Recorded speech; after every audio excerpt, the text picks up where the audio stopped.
I'd like to call to order our South Hill Town Council regular meeting for November. Shall we pray? Our most gracious Heavenly Father, as we assemble here tonight, let us be mindful of the many blessings that we have. Dear Heavenly Father, as we come upon the holiday season, let us truly take into consideration what the season is and what it is about. In Jesus' name we pray. Amen. Amen. Anna, roll call. Fagan Spoon. Present. Graham. Honeycutt. Present. Dolores Lester is absent. Moody. Here. Moss. Here. Ben Taylor. Here. And Joseph Taylor. Okay. Thank you, Anna. I'd like to take this opportunity to introduce Mr. Howard P. Estes, Jr. From Estes Law and Consultant. He's our new town attorney. Welcome, sir. Thanks so much. Thank you. Council, you've had the opportunity to review the minutes for October. Do I have a motion for approval? So moved. Second. Any discussion? All those in favor? Aye. Any opposed? Okay. I'd like this opportunity to recognize Mr. Spencer Kraut.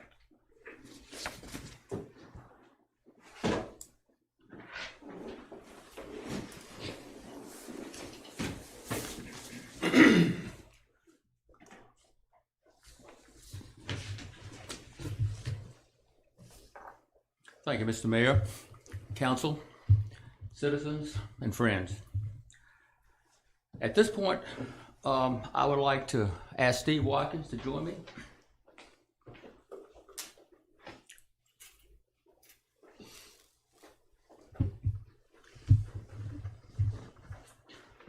My name is Spencer Crowder, by the way, and I am the current chair of the South Hill Industrial Development Authority. On May 1st of this year, after 26 years of service to the organization, Steve Watkins officially retired as chairperson of the South Hill Industrial Development Authority. On October 14th, 2021, the authority met and adopted a resolution of appreciation, which I will now read. Whereas Stephen E. Watkins Jr. was appointed by the town of South Hill to serve on the board of directors of the Industrial Development Authority of the town of South Hill, commencing on December 18th, 1995, to succeed the late Horace Clark. And whereas Stephen E. Watkins Jr. continued to serve in said capacity and was subsequently reappointed for successive terms from June 14th, 2005 until his retirement in May of 2021. And whereas Stephen E. Watkins Jr. served as treasurer until he was elected chairman of the board of directors of the authority from June 14, 2005 until his retirement. And whereas during his service to the authority as a director and officer, the authority was instrumental in formation and development of the North End Industrial Park, the Interstate Industrial Park, and the Hillcrest Industrial Park, and the participation in financing for Community Memorial Health Center, its acquisition of the Leggett Center, development of the Hendricks Cancer Center, and Solari Radiation Center, along with other CMH projects. The acquisition of the abandoned Atlantic and Danville Railroad property used in part for the location of the DMV area office, Southside Planning Commission, and Veterans Memorial Park. And the facilitation of economic development efforts, including BGF Industries, Jones Apparel, Golden Leaf Tobacco Warehouse, Southern Textiles, and the sales of parcels for the location of Microsoft's future development, which activities have given critical impetus and support to the development of the town of South Hill and the community at large. Whereas the leadership and vision of Stephen E. Watkins Jr. as a director and officer of the Industrial Development Authority of the town of South Hill has substantially contributed to the direction of the authority for over a quarter of a century. And whereas the remaining members of the board of directors of the authority desire to formally express their appreciation and gratitude and that of the community to Stephen E. Watkins Jr. for his unfailing and dedicated service as director and officer of the authority. Now therefore be it resolved that the Board of Directors of the Industrial Development Authority of the Town of South Hill, Virginia, at its regular meeting held on October 14th, 2021, hereby recognizes and expresses its gratitude for the many contributions of Stephen E. Watkins, Jr. to the authority rendered during his years of service as a director and officer. Be it further resolved that this resolution be spread on the official minutes of the meeting, and that a certified copy be presented to Stephen E. Watkins, Jr. And it's signed by James A. Butts III, Secretary, and me as Chairman. Well, that about sums it up in 2,500 words or less. So on behalf of the members and officers of the IDA and a grateful community, Steve, I would say thank you. Thank you for your dedication, your diligence, time, and considerable talents. May your retirement be filled with good health, wonderful memories, and many reflections on your service. In commemoration, we would like to present to you with a framed replica of the resolution for your wall. Unwrap this fancy garbage bag.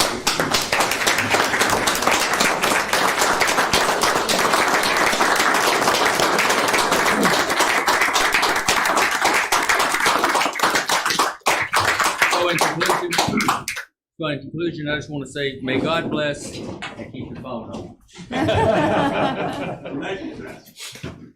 Thank you. It'd be remiss for me not to thank a few people. First of all, I would like to thank our attorney, Warren Matthews. Warren is here tonight. And Warren, he looked at every contract, I think, looked at every deed, looked at everything that we did over the years that I was chairman. And frankly, he changed a lot of them to our benefit. And I want to thank Warren for doing that very much, because without his help looking out for the town of South Hill and looking out for the IDA and for me as chairman, it would have been a real problem for us. So thank you, Warren, very much.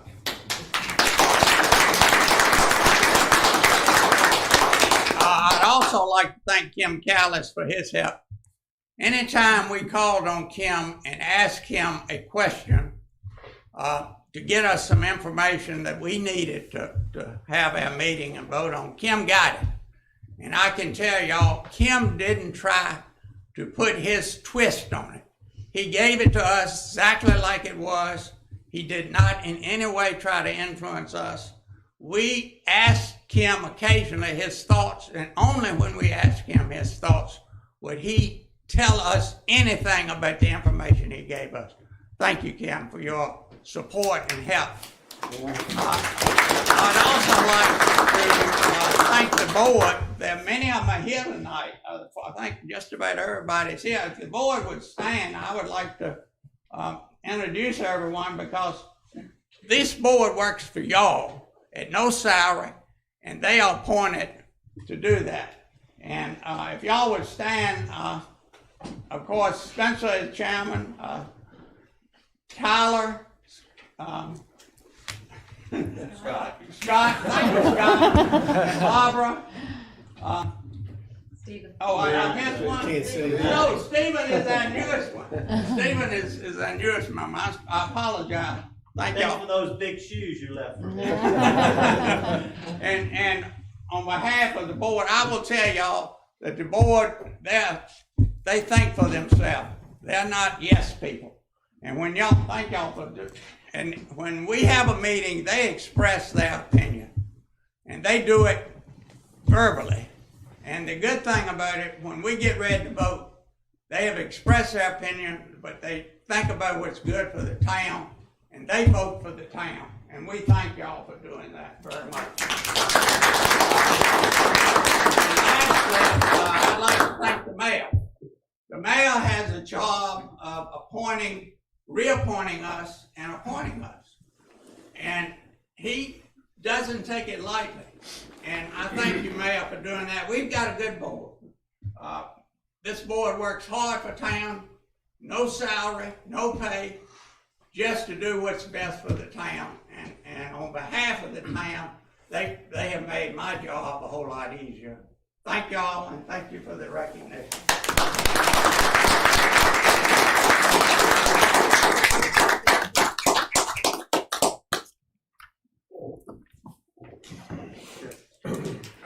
Okay, we do not have any citizens to address council. We will now begin with public hearings.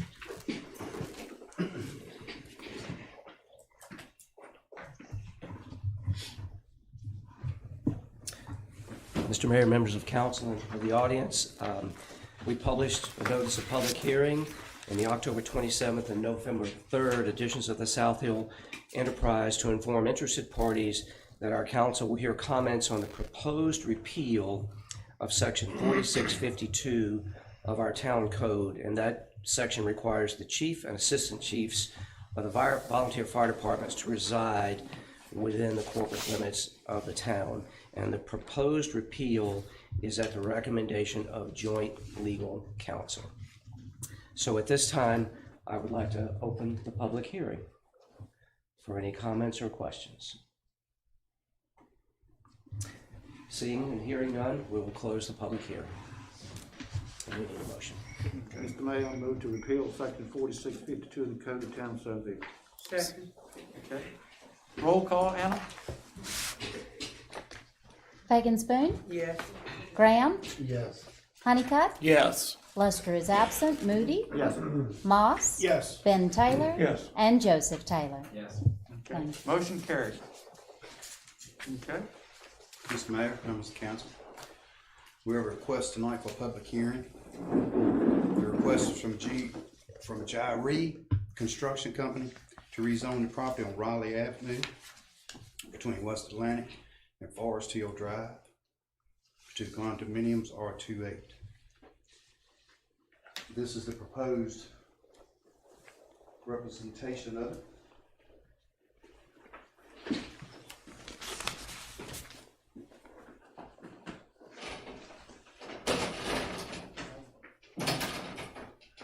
Y'all see?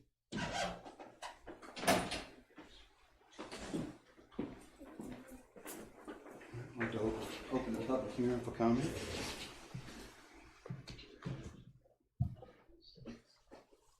I don't know if anybody heard you. I'd like to open the public hearing for comment. I'm sorry. This is only one. I think it is.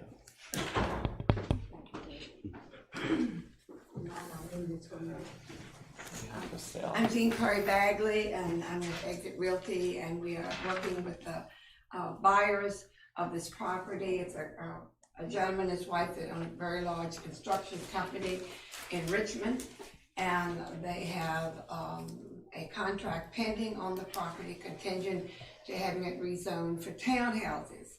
And we have with us Sam Carroll, who is an engineer surveyor with B&B Labs, and I still call it B&B Labs, excuse me for that. And he's going to tell you exactly about the plan. The contractor has been working side by side with Sam to draw up a plan that they feel is appropriate for the land. I will share with you, initially he thought maybe he'd build apartments, but after that he said, no, I want to have nice townhouses. We have very limited housing in South Hill, as most of you are aware. I don't know, maybe 4 houses for sale in the town of South Hill right now. And so we desperately need, these would be townhouses, be 8 to an acre. That's kind of the plan right now, but I'll leave that up to Sam. To help the council members, this is a plat of the property that shows the lines. Disregard everything that's inside the yellow lines. Thank you. Give everybody a chance. So you can see the geographic of the line of the land, and this is the red border that Sam has put that shows it. So I think maybe that will help you, and if you have any questions, you can direct them to Frank. Any questions you need? Thank you very much. Would you tell me the street address again, please? I didn't hear all It that. doesn't have a street address. It's 6.3 acres, and it goes like this. And here's Raleigh Avenue right here. And Sam's gonna explain all of this to you.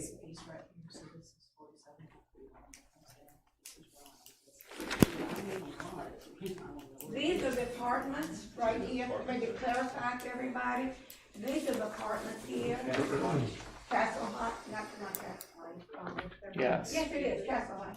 It's, right here, the apartment's here, and so it borders here, and there's the footage there, and Sam will go into all those details. Across the street, a Broadfield apartment, and over here, or, like 26 apartments, I think, that, David Williams from Warner Brothers has constructed. So this is the Upton property here, and Sam's gonna answer all your questions. He is the expert. Okay? Any questions? Thank you, Sam. Give me too much credit. We've been working with the potential buyer of the property to come up with some concept plans of what he can do with it. And this is one of them. It's what I believe is the most feasible. We can maximize the number of units we can get on the lot without cramming more in there, without exceeding the current ordinance of 8 units per acre. So this is 46 units we're showing here.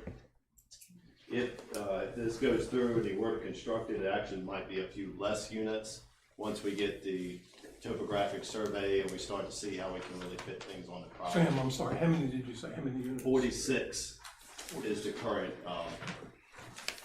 preliminary plan showing that. This being a townhome development, we are looking at having this being a public street around it because there'll be each home will be on individual lots. I believe similar to what Lee's Court is. Are they 1-story, 2-story? These are going to be at least 2-story. The ordinance allows 2.5 stories, so it'll probably in that range. The blocks shown on here are about 20 foot wide and 48 foot deep. Approximately how many square feet per unit? 2,000. 1920. Yeah. I'm sorry. Thank you. It'd be 1920 at those dimensions. Okay. Yeah. So it probably anywhere between 1,500 and 2,200. All right. A garage? He is considering garages, yes. How about utility of storage buildings? Will they, let me back up. I understand what townhouse is. If I own a townhouse on the property, on the land that it's on, that's the definition of a townhouse. Am I correct? Yes. Okay. You own the property that the house is on. It could be the limit of the house and that's it. Pardon? The property could stop at the edge of the house. The house be 100% of the property, no additional property. It could be. Okay, is that gonna be the case here? In other words, I don't- will they be able to put a storage or utility building separate from the house? I don't know just yet on that. In some of the places, like on this side here, well, this whole side, the topography really drops off behind the house. And so there's not much usable land there. On this side here, we're showing about 15 feet off the property line.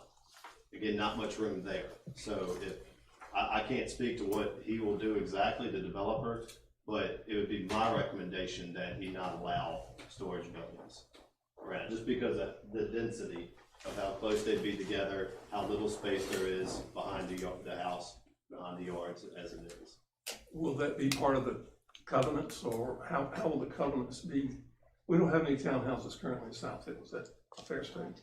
Not this style, but yeah, you do Lee's Court and Beaver Creek.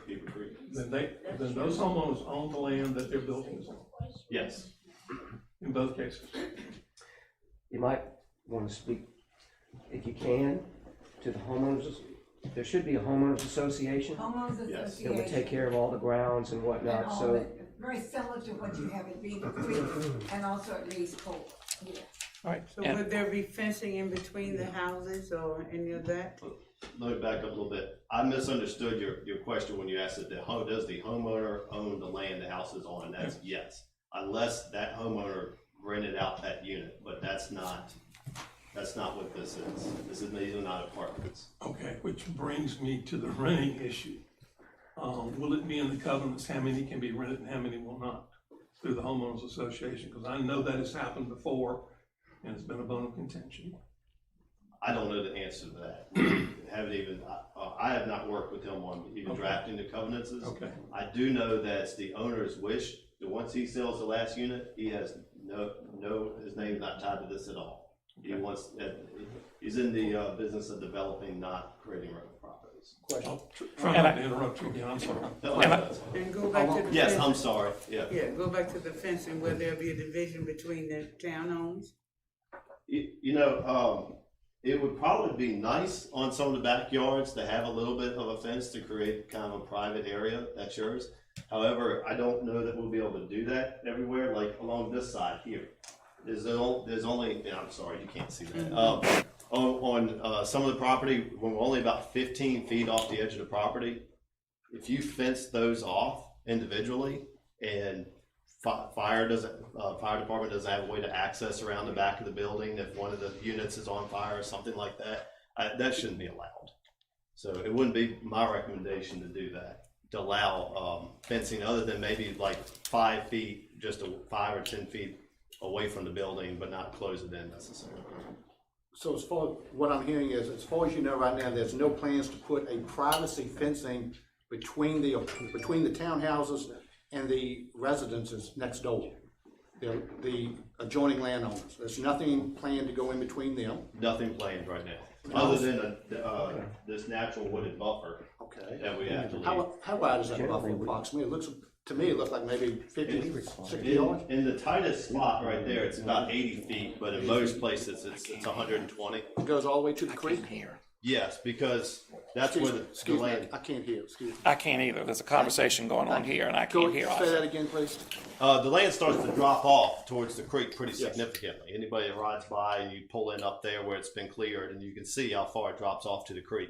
So we can't build anything in there, feasibly. So it's my recommendation to the owners, we just leave that a nice natural wooded buffer. Now, it came out during the planning commission that, and correct me if I'm wrong, because you were there, that the developer plans on selling these units, not renting them, Yes, correct? yes. But once he or she sells them, the owner can then rent, correct? I don't know of anything that would stop anybody from doing that. Unless it's in the covenants, but you don't know it because we don't know what the covenants are gonna be right now. We don't know about anything about an HOA or anything. That's correct. And here's my problem with it. I have watched the last 2 years, Castle Heights, just aesthetically a horrible eyesore coming down Raleigh. Again, Castle Heights Apartments started off very nice. I believe Mrs. Bagley and her team were once, when it was with the Uptons, serviced them as far as renting. Now, I believe the property was sold at some point. But I mean, you can ride by there any given day. The facades are falling down. You've got rotten wood everywhere. It's been a big complaint. Again, I've watched it for 2 years. Mr. Callis told me today that they're now looking into it, but it's been like this for 2 years and it's steadily going south. And we've got these people that are here that live in the property that butts up to that. And listening to Mr. Moody ask about a buffer or a fence or anything, to me, it's a lot of unknowns. What are the HOAs going to look like? Are they going to be rentable once he moves? I know they had a disaster over at Lee's Court with a lot of the homeowners over there that were renting at some point.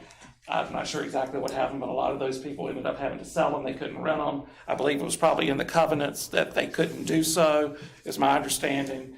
But it's just too many unknowns. The reason I will not be able to support this project at this time. I believe we do have some people that wish to speak in the public hearing, but It's saying, we realize that a lot of these questions you cannot answer. Right. We don't mean to put Right. you on the spot. But Oh, no, that's fine. we're just trying to get a gauge as to whether or not the developer has indicated one way or another what he or she plans to do. Certainly, and I want to be able to take information back to them Okay, yeah. as well. And I can tell you, as right now, with it not being zoned for townhouses, he's only investing, as little as possible. And that's just our engineering it up to get it to here. Correct. That's why I hasn't tried to look into HOA documents or covenants or anything like that. But if that becomes a requirement to make this move forward, then that's what it'll need to do. Councilman Moore? Sam, any indication of what they may sell for? What price range housing are we talking about? I can address that. Yes, ma'am. We don't have a price range. Right now, he's spending thousands of dollars getting a plan ready. So we really don't know, but they are gonna be upscale. He has told us many times, and he'll be here today, but he and his wife both have a COVID. So he would be here. That they will figure out, you know, and we know what the market is. And when you look at the market, what they're selling at Beaver Creek, you know, it's gonna be on that scale. He's looked at Beaver Creek and also for Lee's Court. And if I may address the question about rental, he's gonna sell them. Now, once you sell them, then that homeowner, this is the way it has been. That homeowner, if you've got a job with Microsoft and they're gonna send you to California, you're gonna need to sell your unit. If you can't sell it, people rent it, and that's what happened. And of course, they have quite a few rentals over in Beaver Creek, hasn't been a problem.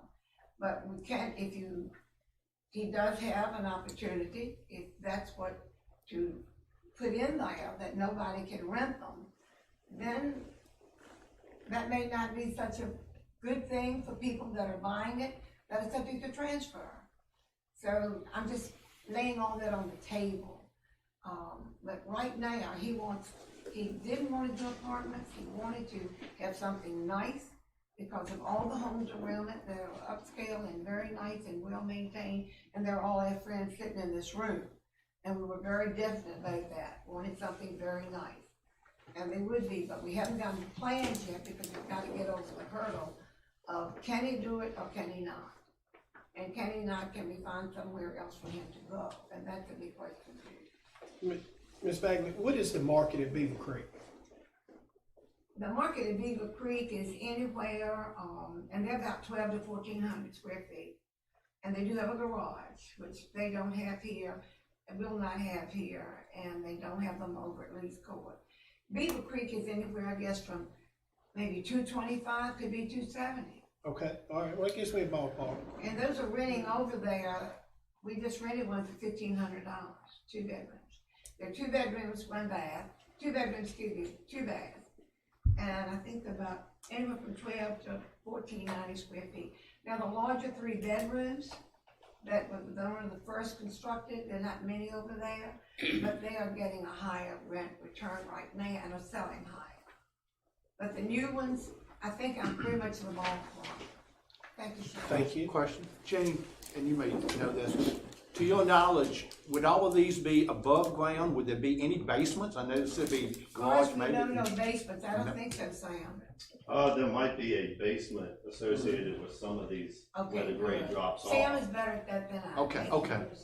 Yeah, that would be the best way to deal with the foundation if they go too far down the hill. Okay. So it'd be a walkout basement, but it would still be the same story. Okay. Sam, you mentioned about a public street, and obviously it's gonna be infrastructure and utilities and waters and that kind of stuff. Yeah. The contractor's responsible for all of that expense? Yes, And any idea what that would cost? it's a little over $1 million. Curb and gutter as well, correct? Yes, because of the density here, Okay. curb and gutter is necessary, Okay. and sidewalks. Gotcha. And sidewalks? Yeah, the town doesn't pay for private I got you. infrastructure that I'm aware of, so. But it's built to our standards Yeah. so that we maintain it after it's all complete. Correct, I got you. Thank you, Ken. You have those red blocks.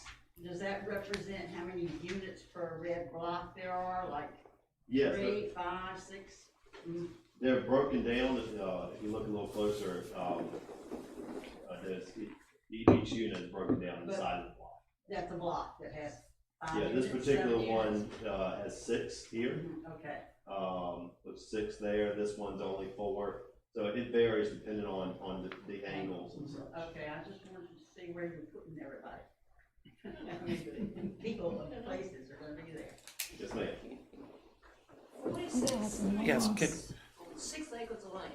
we need, excuse me, Excuse me, could you state your name? they need to come to the microphone, so Yeah. for the record. If you could come to the microphone, please. Can you come to the microphone and state your name?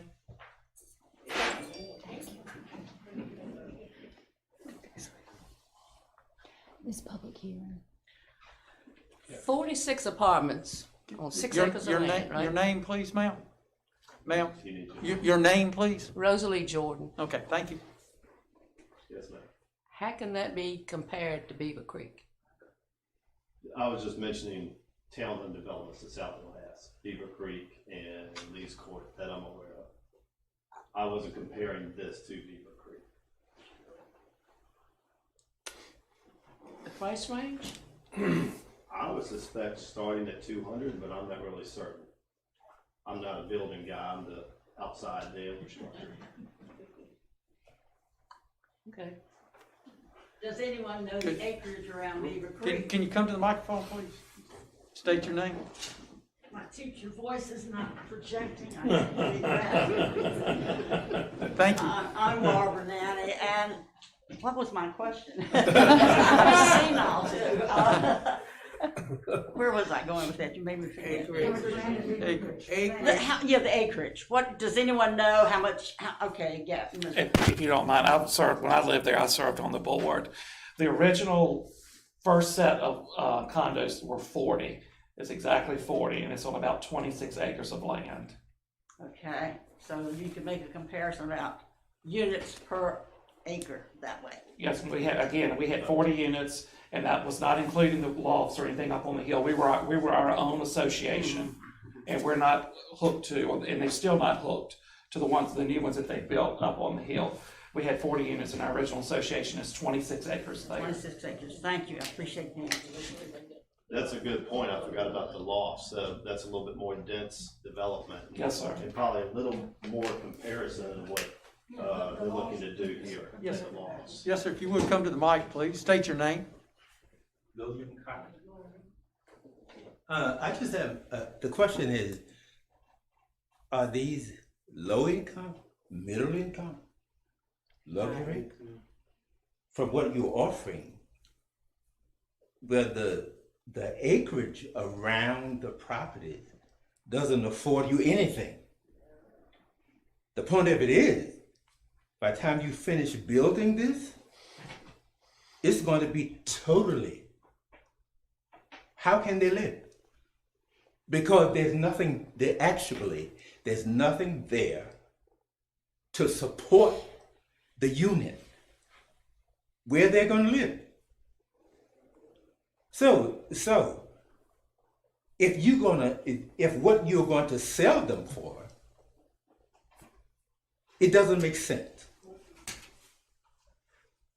So give them something or don't do it. I'm done. Thanks. Yes.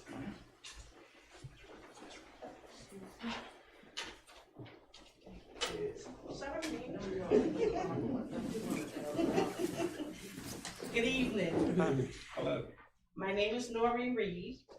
I'm in Walnut Hill subdivision. This is actually touching the back of my property, and I do not agree with it.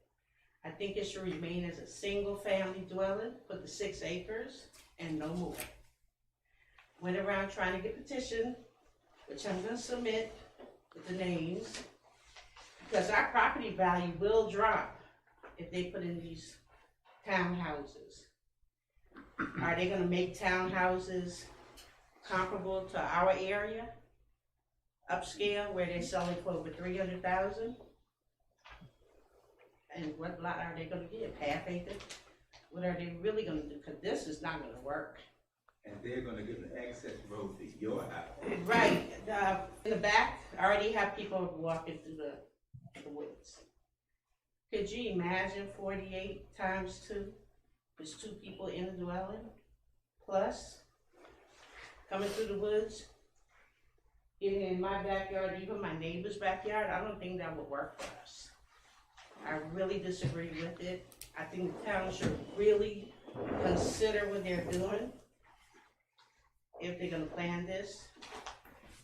Would that developer put that in his backyard? Or anybody that's on this board, would they put that in their backyard? That's what I wanna know, because I don't agree with it. I'm definitely against it, and I think it should remain single family. Alice, your mom, they can walk right up the path to your mom's house. Access to High Street, like I said, access to my neighbor's yard. And I think it should not be. Can I submit this? Yes. Thank you. Thank you. Appreciate it. Thank you, Ms. Reed. Sam, is it, in your feasibility study, is it feasible with less units? I know the more you can do, the more profit, but is it feasible with less units where we get away from 46? I have not done a feasibility study of the full development. Gotcha. I've done a cost estimate on the site work, and I've left that up to the developer to determine his unit prices and what he needs to sell them for, and what versus what. Well, the he wants market to will sell them for. determine that. I mean, it's Yeah. not most lots in town, half acre average, Well, quarter acre really. quarter acre. Quarter to half. Yes. That's a lot of So lots if on. that was quarter acre, and I realize some of the topography, some of that land is gonna be unusable, but could you get 3 homes on it, 4 homes on it, like regular single family dwellings, your average home?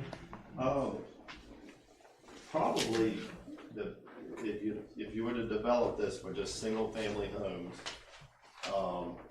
you probably just get about 4 or 5 out of it. Okay. Just because of the depth, unless you're gonna put in road and then cul-de-sac, and then what you have left around the cul-de-sac really wouldn't be enough, I don't think. Gotcha. With the topography and everything. So the best use of this land, if it stays single family, is maybe subdivide it, a couple of lots, and that's it. Gotcha. I'm just listening to what I'm hearing about the 46. Hi, thank you for letting us have a chance to talk. My name is Melody Wolf, and I have a 3.5 acre lot that I bought in a single family residential area. I thought it was a beautiful area, nice homes. Oh, sorry. So we can hear you. Thank you. Beautiful area, nice homes. Raise my children, have my dogs, not a lot of cars, not a lot of people, not a lot of noise. And I guess my question is aren't there already zoned places for this type of a building? Why would you be changing the zone of a nice residential area to put this in if there's other areas it could go in? That's my question. I don't believe there aren't any other zoned R28s that aren't already developed. You talking Lee's Court and probably Beaver Creek? Is there, other than Lee's Court and Beaver Creek and South Hill, is there an R28? Multiple family, more people in the area in the acreage. But anyway, I'm completely opposed to it, and I don't know if there's a vote or if we're just trying to give our opinions, but I don't think that it's a good fit for our neighborhood. Yes, ma'am.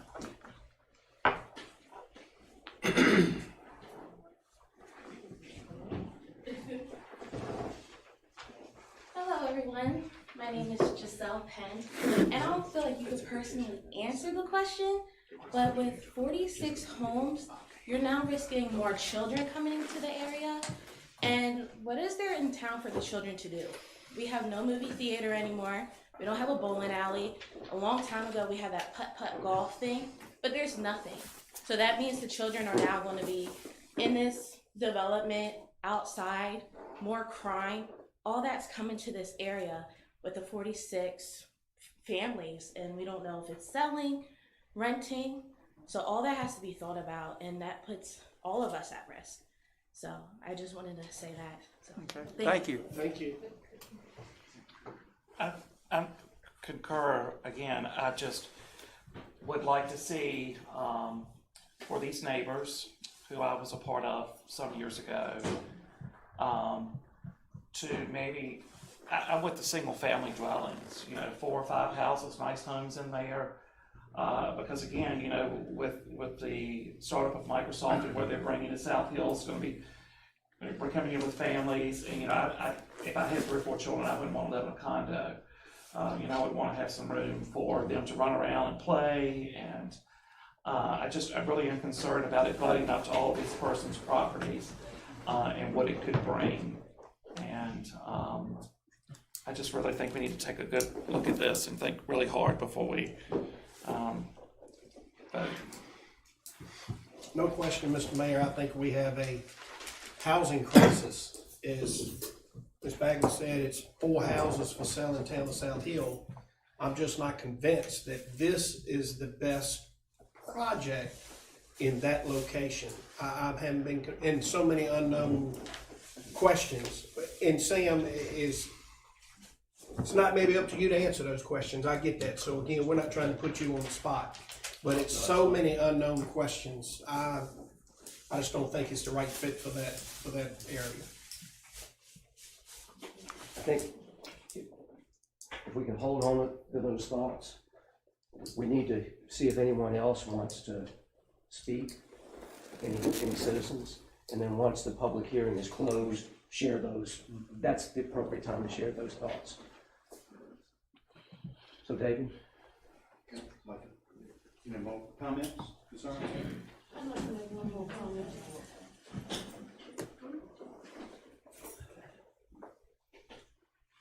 My name is John Ball. I have lived in that area. I think we were the second or third house built there. We've been there 22 years. It's been an extremely nice neighborhood. It is quiet, very few cars, and it's a neighborhood made up of many different people. A great neighborhood. One of the things that bothers me is an increase in the population. If you look at Raleigh and you look at the apartments and houses that are there now, and you see people out on that highway walking their dog on that road, that is a dangerous thing, especially at night. It is very difficult to see them. And if you add that many homes, condos, how many more people are you going to put in there? You're talking about a large number of people. Where are they going to go? I mean, they can't go to 47 very well. And Raleigh would have, I mean, it's just, I don't know. It's just something that I would not support because of that. There is danger and the neighborhood will suffer. And it is, right now, that whole area is a great neighborhood. All the streets, High Street, Raleigh, the Forest Hill, all of it. Thank you.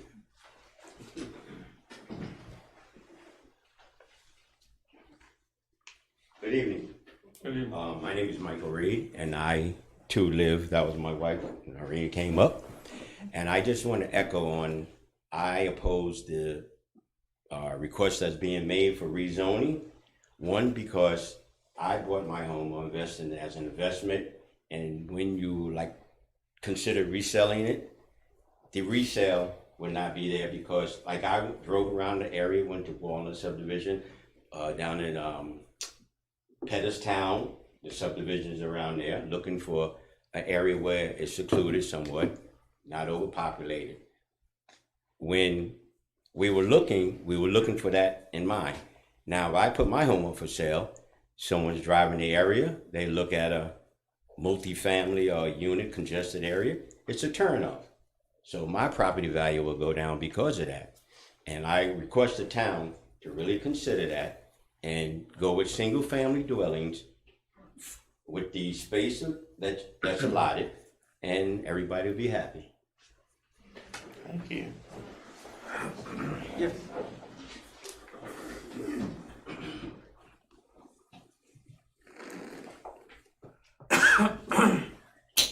Hello, I'm Mary McCadden.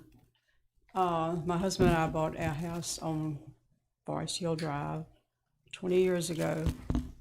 We've been there 20 years. It's been a wonderful 20 years of quiet, serene, just almost country living. And I do not want to see this sort of situation built in our area. We didn't pay $2.98 for those homes, and we do not want the property values going down, which I know is going to happen if we put that right there.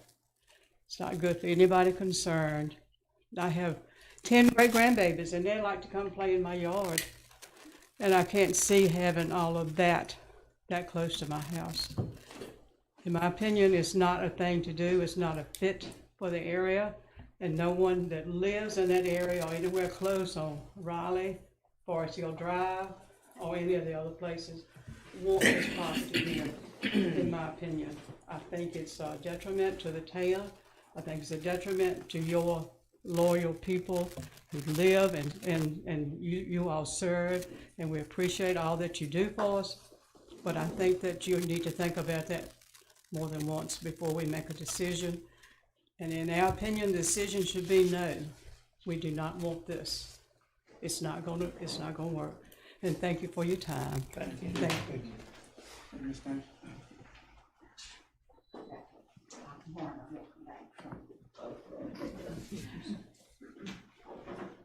I would like to say, I live on the corner of Wyndham and Raleigh Avenue.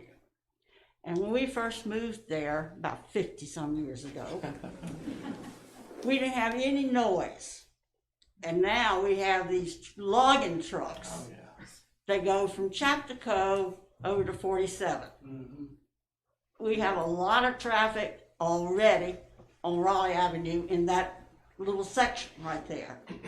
And if we already have, the Heights and the other, that's a lot of congestion, a lot of traffic. I don't know I don't know all those people, and I don't know where they work or anything, and I don't even know where they go. Somebody also drives a loud truck or car, something that roars through the neighborhood all the time. I don't know who that is either. But more traffic is not what I want. And I certainly don't want more log truck going up and down the road. But it would change to have more traffic coming in there. Also, if you put those houses there, you're gonna have a whole Myrtle Beach look of townhouses going up and down the road with both sides already occupied with little, with rental houses or whatever, property owners. So we have enough traffic. We don't need more traffic.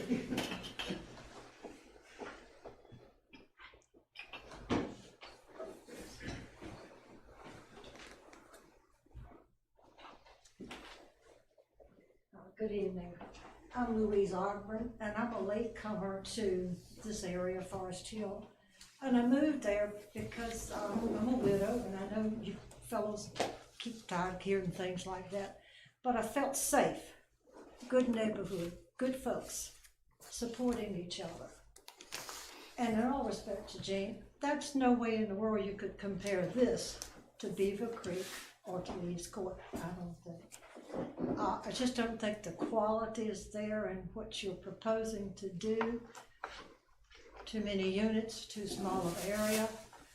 And you don't see the quality there until you get over the street a little bit further. You certainly don't see it with Castle Heights that's deteriorating. You don't see it with the other apartments that are being built. And like I said, it's a lot of traffic, and in all respect to Chief Bowen, you all do the best you can, but it's an awful lot of traffic and they don't obey their laws. And I just would like to consider, all of you to consider the fact you want this in your backyard. Do you want your wife, if she becomes a widow, to be exposed to this? I don't think so. So all consideration, please consider what we all have said. And I totally disagree with this. If there could be some other way to have the development, I would respect you all's opinion to decline this offer and maybe look for something else. Thank you.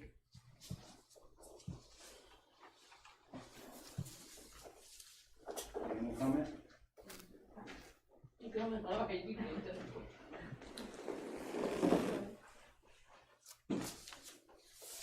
I'm Elizabeth Chandler, and I live on Forest Hill Drive, a wonderful place. My husband and I bought there 23 years ago. We bought it because, number one, of the cul-de-sac. It was a quiet neighborhood, and we have a wonderful neighborhood. As has been said, we support each other. We try to look out for each other, and we do not need any more traffic or any more confusion. It's a wonderful place to be. Please leave it as it is. Thank you for your time. Any more comment?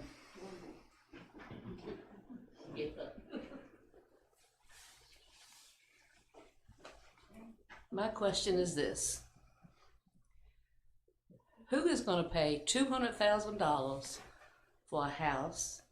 You have no place to park your car if the neighbor next door has company, and you have no place for your kids to play. Anybody will pay $200,000 for that? Vote for it.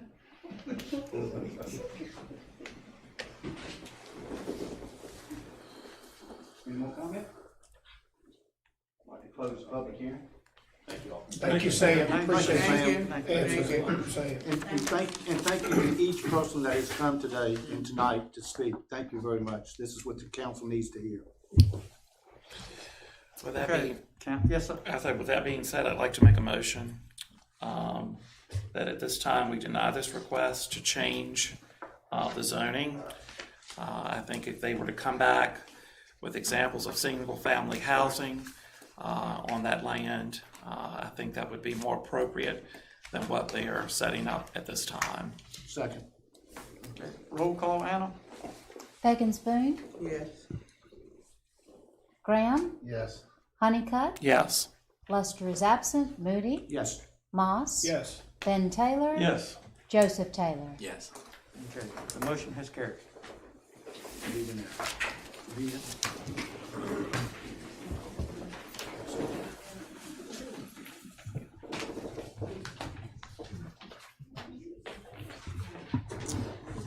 Mr. Mayor, members of council, I want to wait for them to step out.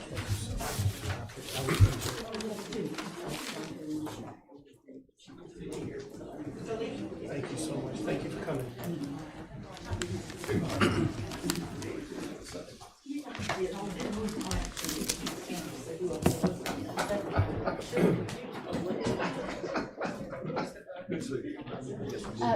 The motion carried to deny it. Motion carried to deny it. Thank y'all very much. It's denied. Thank y'all. Thank you. Thank y'all for coming. Thank you. Thank you. Does everyone understand that? The motion was to deny the request, and the motion carried. So is everybody clear? We are on now. that? Yeah, thank you. United for your opinions, we'll pass it on to the owner and also the man who wanted to buy it. Thank you. Thank you, Rose. Thank you. Appreciate everybody's input. Thank you. Good night. Thank y'all for coming. Thank you very much. Hey, John. Thank you. How you doing, bud? We appreciate your time. We do. Thank you.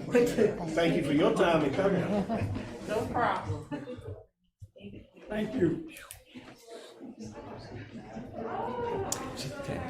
So, Mr. Mayor, members of council, on October the 29th, the Personnel Committee met to review and discuss the job description for part-time fire department workers who, on the advice of legal counsel, were converted from independent contractors, contract labor, to part-time employees.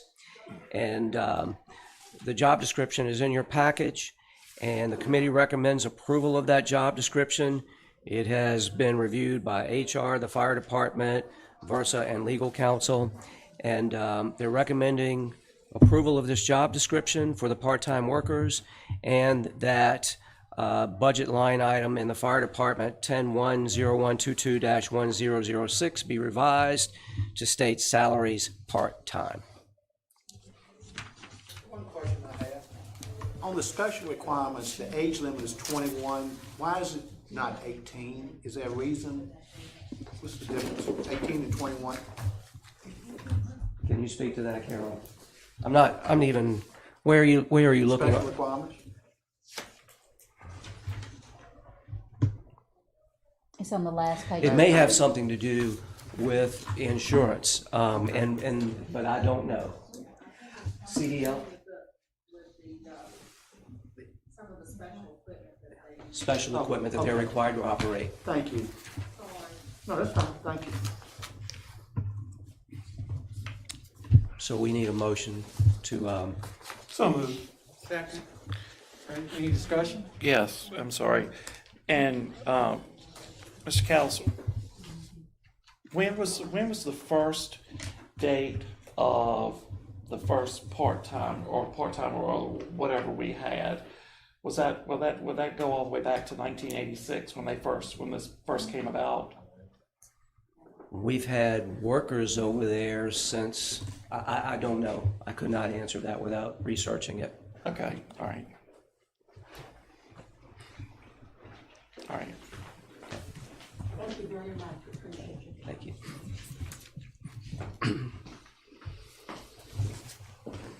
Council? Any other discussion? Okay. Roll call, Anna? Bacon Spoon, Yeah. Graham, Yes. Honeycutt, Yes. Luster is absent, Moody, Yes. Moss, Yes. Ben Taylor, Yes. and Joseph Taylor. Yes. The motion is carried as presented. Thank you. The second item, just this past Friday afternoon, this came up, but at our August 9th meeting, I informed you that VDOT had accelerated the Highway 58 bypass arterial project, and council approved proceeding with the first phase of that project into East Atlantic Street and Country Lane, and the cost of our match is $575,761. On Friday, this past Friday, VDOT provided additional information. They're expected to start preliminary engineering work on January the 18th of 2022. And construction is going to be dependent on when they acquire all of their rights of way and get all the federal funding in place. That timeline is not certain at this point. Our match is not due until they get ready to start the construction phase. And they said it's usually 30 days prior to construction. That is likely at least 2 years away, and probably longer than that. But they do require, to get the preliminary engineering work underway, our adoption of this resolution which endorses the project. Council? Chief, a question. I'm putting you on the spot. I should have called you today, but I didn't have a chance. There was an accident, a car accident involving at least 2 vehicles at the intersection of Country Lane and 58. I would say a week and a half ago. Is this change in the traffic scheme and construction something that might have assisted with at least what you suspect may have caused that accident, if you recall? I don't recall that specific accident, but yes, I mean, what VDOT wants to do here, the idea is to actually reduce the opportunities for those vehicles to intersect. So that's what the idea behind this to do, is to reduce that. That was one of the points of the Michael Baker International proposal, is to reduce accident points. It's a worrisome intersection. Yep. Every time I cross through it, I dread carrying my children through it. And it's not for it's for the safety of wondering what's coming across, even especially at night. So I'm excited about this project. Mr. Mayor, I move to adopt the resolution endorsing South Hill Bypass East Atlantic Street project. Second. Okay. Any discussion? Roll call, Anna? Bacon Spoon, Yes. Graham, Yes. Honeycutt, Yes. Luster is absent, Moody, Yes. Moss, Yes. Ben Taylor, Yes. and Joseph Taylor. Yes. And just a couple of points of information, because this just happened today. The Berkeley group came back to us, and we were able to get the council retreat finalized for January 28th. The cost of that retreat is $4,440 for them to facilitate it, and that will include reaching out to each of you prior to the retreat for some question and answer time and a written report after the retreat. So that's January 28th, and you are going to begin to see a lot more happening at Hillcrest very soon. CJ and I have had numerous conversations with the county and with Microsoft and with Mid-Atlantic Broadband Cooperative, trying to get infrastructure in place and expand NBC's capacity out there, and we're working through some documents, but we will bring those things to your attention in December. But you'll see stuff happening out there very quickly. Did you say $4,440? 4440, yes. 4440. I'd love you to ask about that, but we just got it finalized.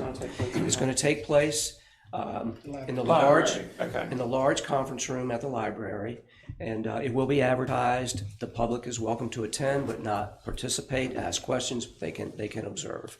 And the gentleman who will be facilitating it is Kimball Payne, and he and I will be talking in early December, and then he will reach out to y'all, and we'll have some conversations. And then we have some items for closed session. Thank you. And for clarity, the motion carried for the resolution endorsing the South Hill bypass east of Lang Street. Mayor, Town Council, good evening. You have before you tonight the results. On October 14th, the town received sealed proposals for the interior repainting, both the wet and dry surfaces of the Plank Road water tank. The low bid was from G&L Tank Sandblasting out of Shelbyville, Tennessee, at $171,000. We did background checks on them for other companies in Virginia that have used them, and they all had positive things to say about them. So at this point, the staff would recommend going ahead and awarding this contract to G&L Tank Sandblasting and Coatings LLC. That's for all the tunnels? No, this is just the one on Plank Road. I have a quick question. Mr. Taylor, I don't have my notes in front of me, but was that in the budget for this Yes, year? it was $270,000 in the budget. That's right, I remember. Okay, all right. So, when was the last time we did this? On this particular time? On the interior, we couldn't really tell for sure when it was done when we did our research on it. I think Exterior has been done recently. Yes. Exterior, okay, we just did the exterior, okay, thank you. I think we did the exterior because of building of mold and mildew, and we weren't getting a lot of airflow. That also, didn't we do something with that tank when we put the agitators in there as well? Right, there was some stuff outside, done. not the inside. Pardon? They inspected it, but there was no. And excuse me, I'm sorry. Is there any way to tell how long this will last before we have to do it again? Can that be, if you've said it, I must have missed it. Normally, they last anywhere from 15 to 20 years if we can get a good sandblast on it and get a good coating and everything. Okay, thank you. I'd like to make a motion that we accept this request. Okay, may I say something? And I know we will, but let's do our due diligence preparation around the tank, for the residents around the tank. Because to Councilman Taylor's point, when we painted the outside, we had some issues on the exterior. Right. Okay, I'm sorry. I'm sorry, and I didn't hear you, so it's my fault, but I would like to make the motion that we go ahead and accept this proposal from Mr. Dean, yes. And from, I'm sorry, yes. Okay. Any discussion? I just have a question. Yes.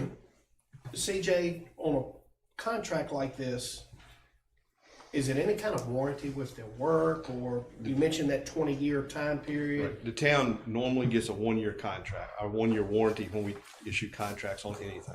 So that's what this is a standard 1-year warranty. We'll go back in a year, have it inspected, and make sure everything's right. Gotcha.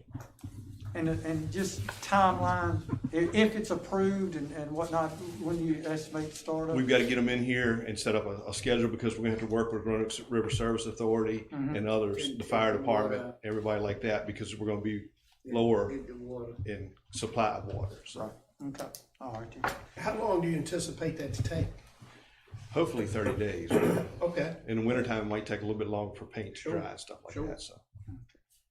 All right, we have a motion, we have a second. All those in favor? Aye. Any opposed? Okay. Thank you. Thank you. Okay, council, in your packet were the reports to be approved as presented. And you have those listed in front of you. I'd like to make a motion that we approve the reports as presented in the packet. I have a second. Second. Okay, all those in favor? Aye. I saw the hand go up. Councilman Moss? I just had a question about the finance report. I noticed the investment gains losses on our investment account this month was showing a $34,000 loss. And I noticed we had a loss last month. And I was just curious, what are we doing to gauge that? Or what are we doing to try to improve on that performance? We're showing a $43,000 loss this year. Would you like to speak to that, Sheila? That is just a change in the market value. The market value goes down as the interest rates go up. The interest rates have increased slightly. So, I mean, we're watching it, but this is supposed to be a long-term investment anyway. So we try to look at the long-term earnings. And I mean, even though it decreased that much, we are still $106,000 to the good in that account. And we're still better than a CD. Still better than a CD. Yes, sir. Thank you. Is it any penalties or anything to pull out until things settle down and reinvest it? I'm not sure what the guidelines are. No, actually on that account, I think we can make withdrawal once a month. It's a certain time during the month that we can do it, but we can do it at any time. We can do it if that's what council wishes to do. And I also, As of today, or as of October 31st, the book value or the book yield on that account is 0.5%, which is the same thing that we're earning on our checking account. and I also noticed that on the First Citizen CD, we had a loss of $1,900. Yes, that is basically the same thing, it's market. Now, when we redeem that, which actually you have information in your packet about that, the actual amount that was transferred to our checking account was $257,876.08. So that has increased some because of the interest that was earned on it. So is it not a fixed rate on the CDs? It is a fixed rate, but I'm not that familiar with the type of account that was set up because I wasn't here when it was set up. It is a CD, but it does fluctuate based on market. But from what they have told me, we don't lose any money on that. So when it is transferred back, I mean, the amount that's transferred is $257,000. The CD was $250 originally. Gotcha. Okay. Any other discussion? All right, we go back to we've had a motion and a second on the reports as presented. I want to rewind just 1 second. I forgot to mention. I want to congratulate our Director of Municipal Services and our town manager. An interesting detail in here regarding our FEMA reimbursement and the enormous cost from the ice storm that we had last year, $212,000. It's my understanding all of that will be recovered / reimbursed with the exception of $8,120.02. Is that right?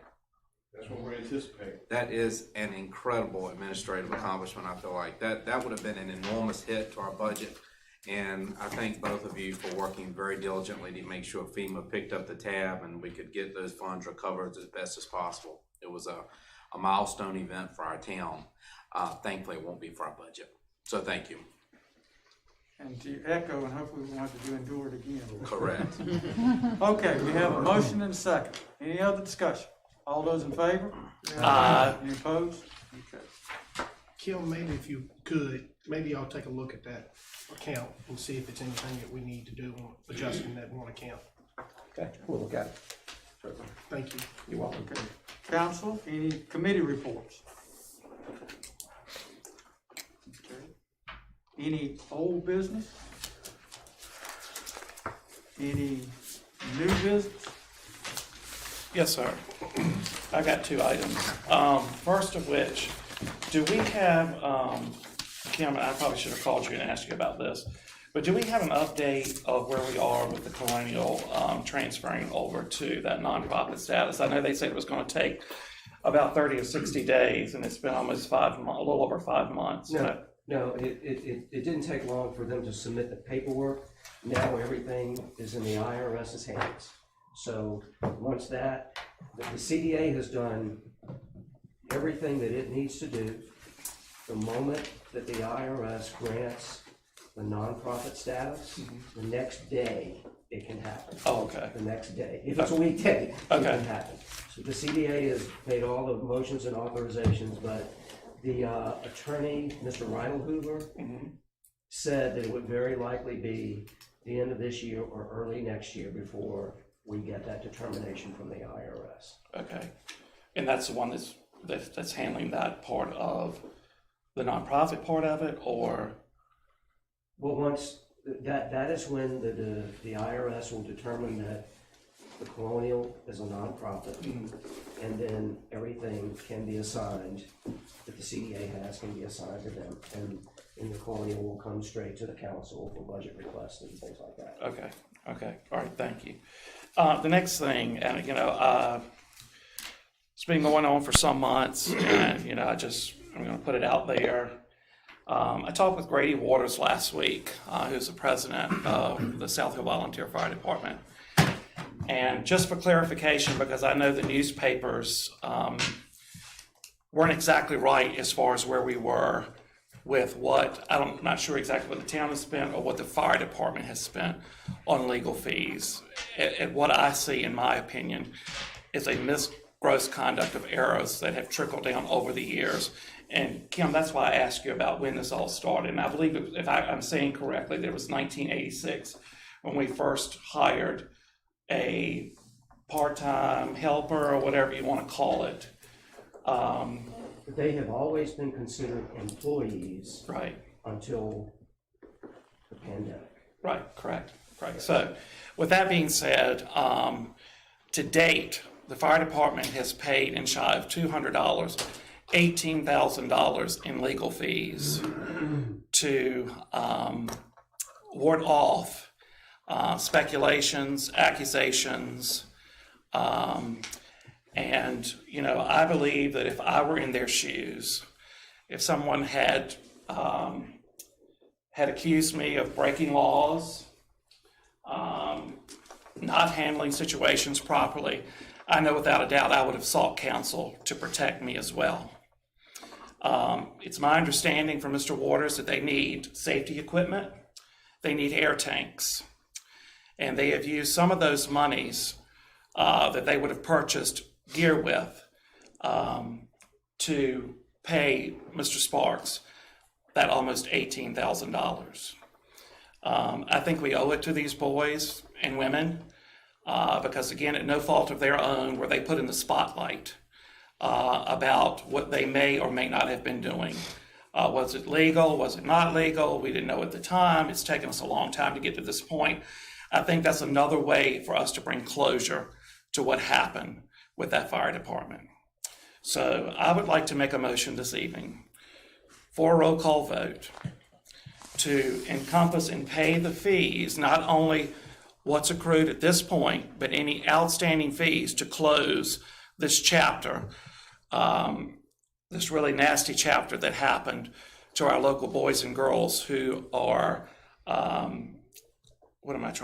who are vowed to protect us, to help us in our time of need, whether it's a fire or wreck. We had just an exceptional fire department. And again, at no fault of their own, they thought they needed help. And if I were in their shoes, I would have done the same thing. I think anybody in this room probably would have done the same thing. I'm not speaking for everybody, I'm just my opinion. But I would like to make a motion that we pay the $18,000 and any additional fees accrued until this process is over. Question? Yes, sir. You're asking the town to pay $18,000, and I get that. Going by past experiences, has this gone through the fire department committee? As other items have been brought up in the past, it needs to go to a committee before it comes to the council. And is this not one that would need to do that? Again, I am trying to warrant the money back to them and equipment they need I understand that. to save their lives. I understand that. And again, we haven't, none of the process have been followed thus far, Mr. Moody. And where that is concerned, because you remember we had an original meeting back in October of last year when I asked at this council, in this meeting, did we have anything to report?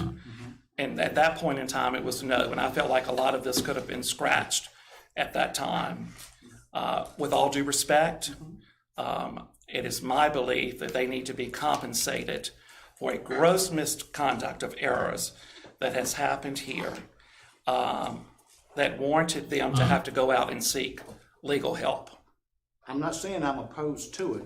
I'm just saying that in the past several months, when items like this has come up, it has been a point of content that it needs to go through the fire department committee as a proper procedure.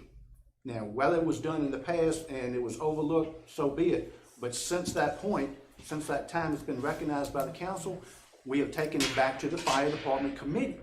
And then let the committee make the recommendation to the council. Not saying I'm opposed to it, but we've done that in the past several months. We've had to back up, go through a committee. May seem like a long process, and I understand that. But that's the way that we're now doing it. Well, I'd like to bring up a valid point since you mentioned that the renovations that we just paid or getting ready to pay $17,000 for wasn't taken to the police committee. Yeah, I understand. So, again, I'm looking out for the volunteers, men and women's well-being. They need tanks. And at this point in time, they don't have money to purchase what they need because of what they've allocated to, again, warrant what has happened to them. And Mr. Moss is a member of the fire committee. And, if you all want to meet Monday and we can have a special called meeting to bring this back up, then I'm all for it. But again, I go back to the police committee that was never involved with. So if we're going to make it right, let's do it each and every time. That's my point exactly. I mean, we've had to do that, unfortunately. Right. It's a long, drawn-out process. Yes, sir, I understand. And we've had to do it, so let's continue to do it. So I'm going to retract my motion. Okay, before you do. Yes, sir. Before you do, Councilman, I want us to get comments out before. Well, we really need to have a second and then discussion as well, if we're following Robert's rules of order. That's proper governance practices. All right, so you want to redo your motion? I would like to make the motion that upon meeting with the fire committee, that we come back, and if it's their recommendation to pay these bills, their attorney bills, present and forward until this chapter is closed, that we have a special call meeting after they meet to go ahead and reimburse the volunteers for their legal fees. That's my motion. Once it goes through the committee. Do I have a second? Second. In discussion. Thank you, Mr. Mayor. In light of the motion, I would oppose it for the following reasons. While I join every member of this council in congratulating and honoring our fire department, put simply, we have no budgetary evidence that our fire department, as a separate, as we've now determined through the legal memo, the joint legal memo, as a separate public agency, is being deprived of any equipment in any way. There is no budgetary evidence that the expense that they dedicated towards hiring legal counsel has substituted or displaced them in any way in terms of equipment. We are free as individuals and organizations in this country, and certainly here in this state and in this town, to hire lawyers to advise us whether we are in a disagreement with another individual or entity, or whether we simply seek to have legal guidance. As we have heard and read in this joint public memo, the fire department is a separate public agency. And so I believe it sets a very dangerous standard for this town to establish at this time to, I guess this has been characterized, reimburse a separate public agency for their own legal expenses. They are not the legal expenses of the town of South Hill. This is not to question their validity. The fire department may have very valid legal points that perhaps has been shown in the joint legal memo, but it establishes a dangerous precedent for this body to pay the legal fees of a separate public agency when we are not engaged even in litigation. No court of law has required that this town pay those legal expenses, which would normally be, I think, the route that would be taken between two entities in disagreement with each other. But there's a missing factor. They will have filed pleadings in a court of law. None of that has happened. We have simply had a disagreement as to part-time labor. And so they were free to hire counsel to advise them. I think they were well advised The town was advised by its council, previous to our current council, of course. And so I think this sets a very dangerous precedent. For us to do this sets us up, I think, for extreme risk in the idea, the thought that we would reimburse a separate public agency, much less an entity of any sort, without being compelled by a court to do so. Thank you, Mr. Mayor. With all due respect, I will go back to my original statement. Because they were accused of being the same entity for months. And then when we find out in this document that both the lawyers got together and drew up, you know, they were breaking labor laws, they were breaking this law. I believe it would be dangerous for this town because of in the future, because if one of these individuals come after the town for these accusations made by town officials, via our human resource director and our town manager for breaking laws, that we find out later down the road that in fact they had broken no laws. We need to make this situation right. It's public perception. It's the truth. What has happened has happened. I can't go back and rewrite it. I just want it to end.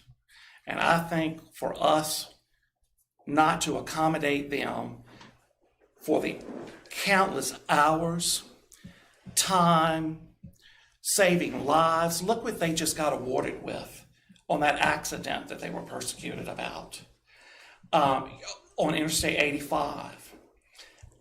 It's just, we need to make the wrong right. It's not about all the legal jargon. It's not. It's about what's right. And I want to do what's right. So again, I will go back to my original motion that we send it to the fire committee. If they come back with that request, I would request that we have a special called meeting and that we at that time ensure their fees for now and in the future. And I'm going to ask another question. Mrs. Cutrell, if we were to pay the $17,000, almost $18,000, will this jeopardize the town in any way financially? I don't believe so.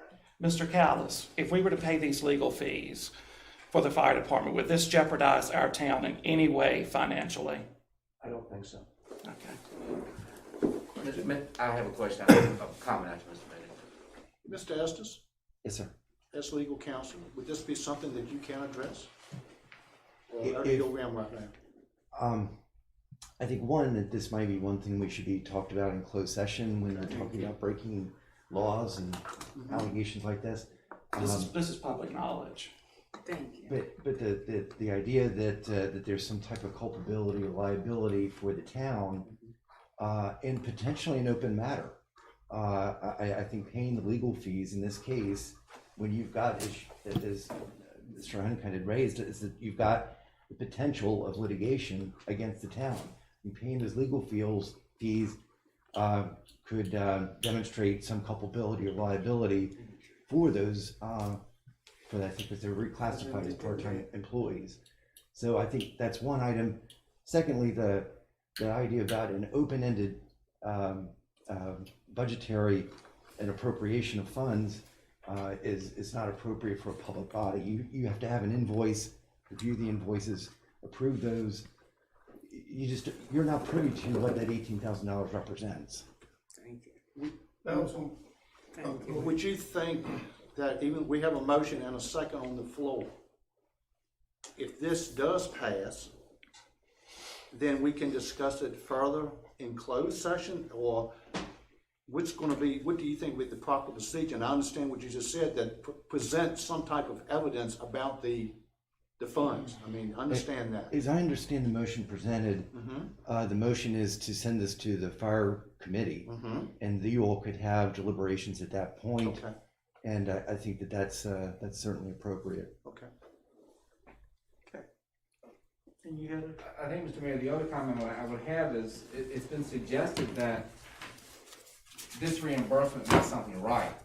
The council's suggestion, again, we are not in litigation, hope not to be. I think both sides feel that way.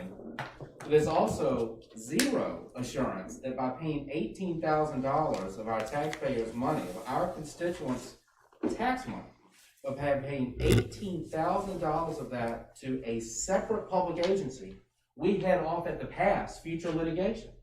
Any individual could sue this town or any entity, including therein, for any reason at any time, after the $18,000 payment.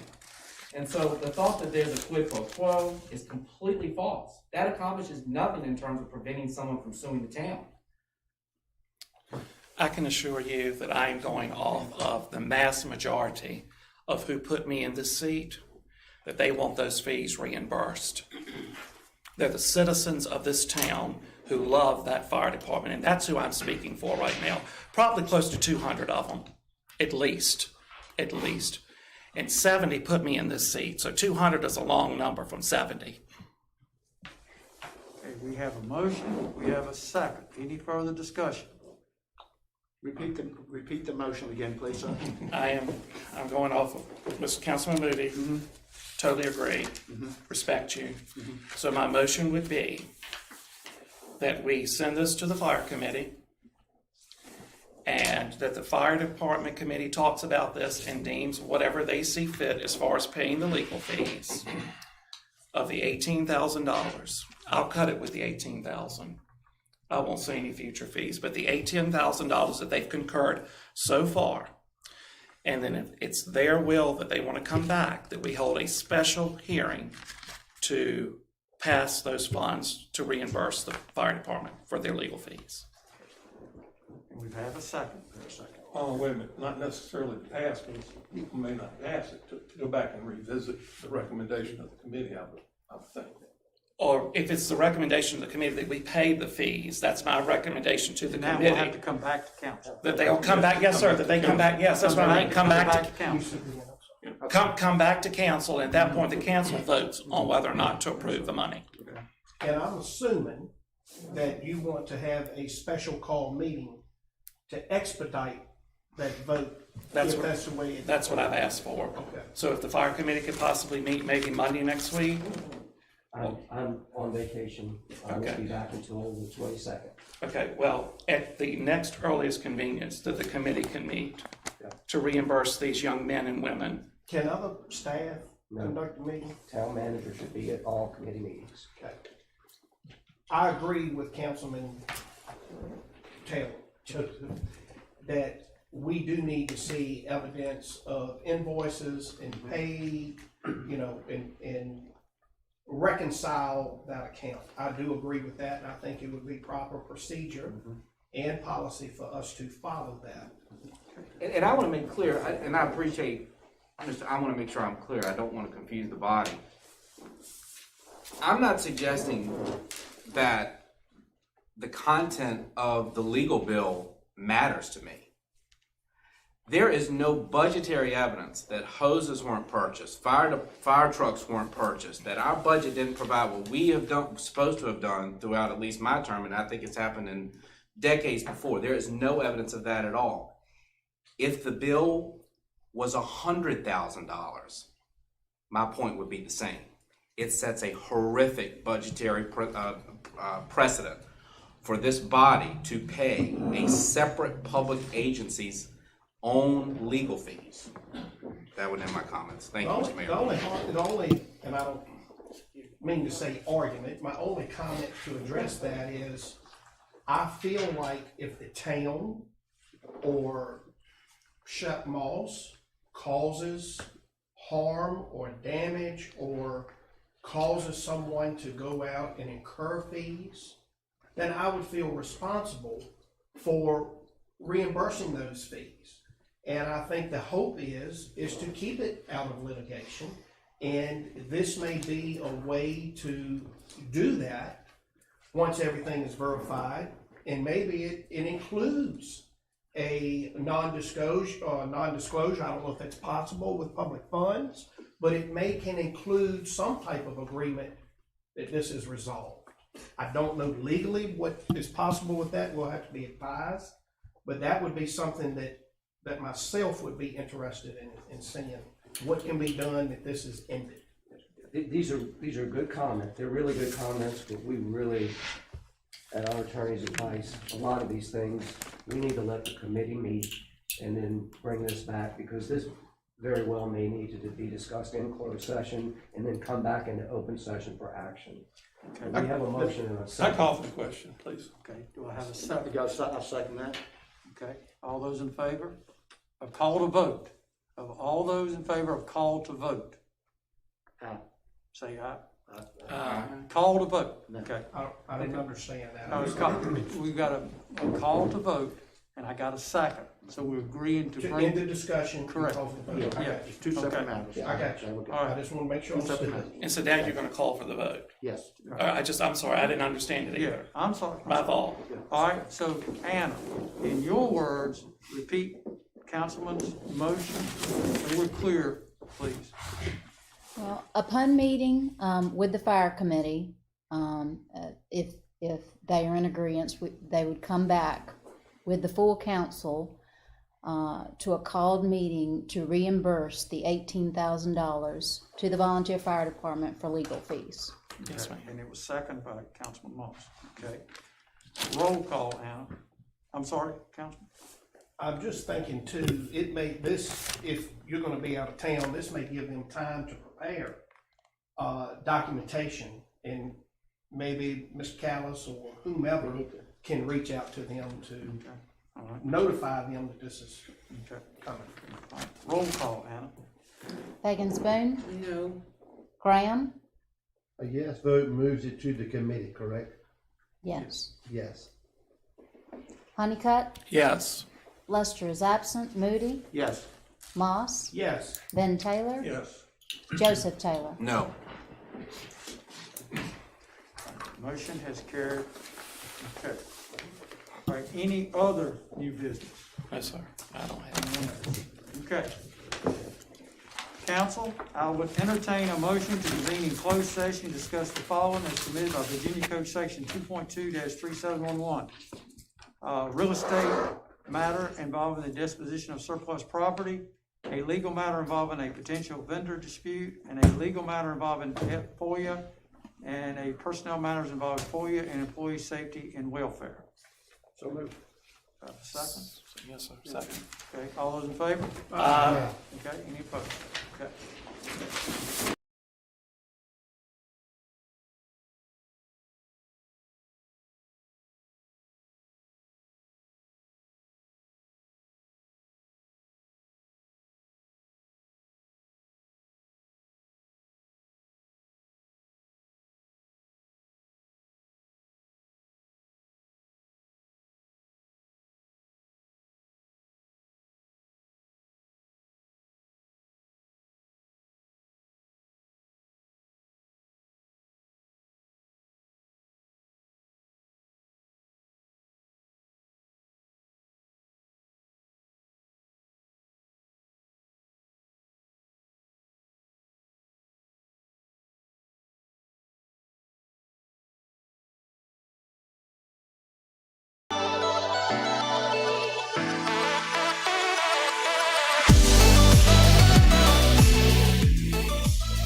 Hi folks, Johnny Boyle here. It's a privilege to see the brilliant content you're creating with my music. If you're enjoying Upbeat, why not go premium? I guarantee you won't look back.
Show me the love. Show me the love. Show me the love.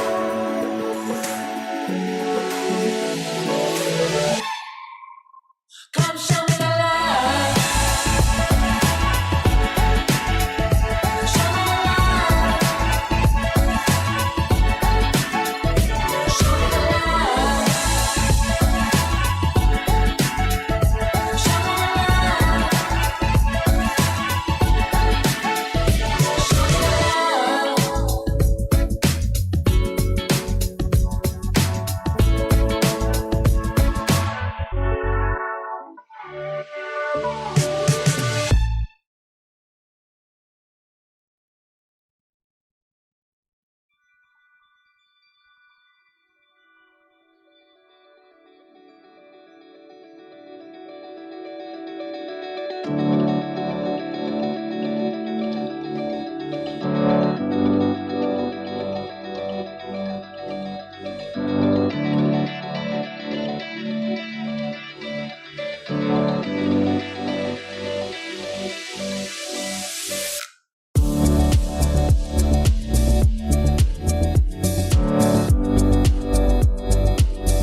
Hi folks, Johnny Boyle here.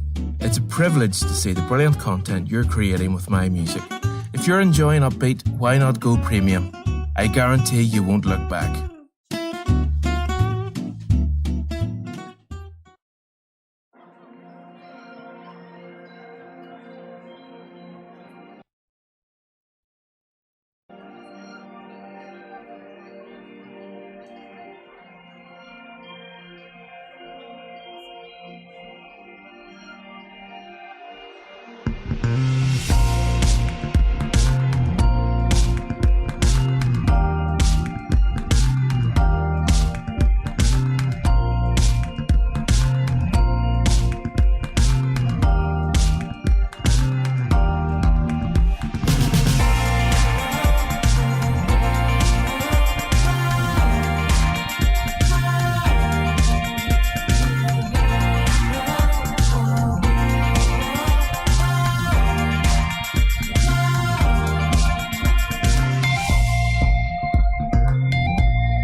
Show me the love.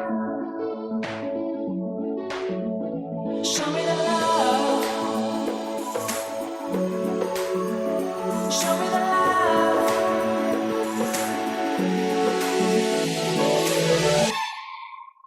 Come show me the love. Show me the love. Show me the love.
Hey Pluto here.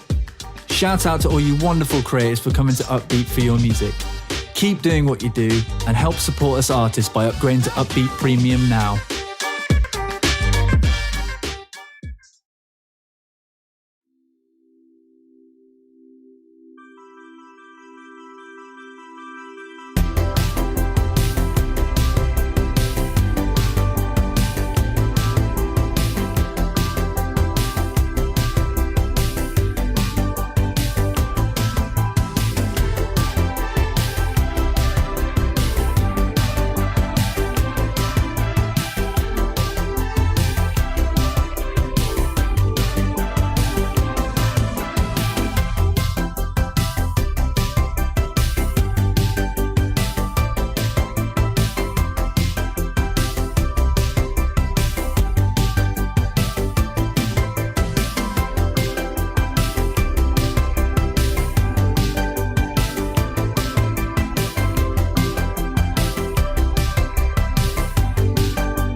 Okay, council, while in closed session, there was no action taken. We only discussed real estate, legal, and personnel matters. I would entertain a motion to certify this. I motion that, Mr. Mayor. Any discussion? Okay, roll call, Anna.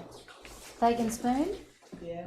Graham, Yes. Honeycutt, Yes. Lester is absent, Moody, Yes. Moss, Yes. Ben Taylor, Yes. and Joseph Taylor. Yes.